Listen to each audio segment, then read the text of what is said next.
Bilasizmi jannatda nimalar bor?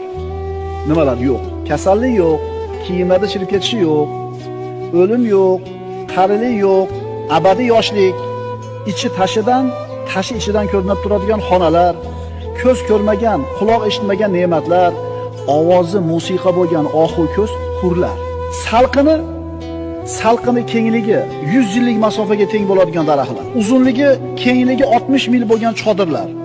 Tinimsiz oqib turadigan daryolar, sutli daryolar, asalli daryolar, may sharobli daryolar. Baland qasrlar, mevalar yaqin bog'lar, ko'tarilgan so'rilar, tizib qo'yilgan qadahlar, terib qo'yilgan yostiqlar, to'shab qo'yilgan gilomlar, xursandchiligi mukammal bo'lgan joy, shodligi ulkan bo'lgan maskan, xushbo'y hidlari 500 yillik masofadan kelib turadigan joy, vasfi ulug', Allohning diydori ko'riladigan joy jannat.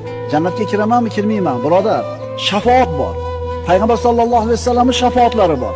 Robbing haqida yaxshi gumonda bo'l. Jannatga kirasan inshaalloh.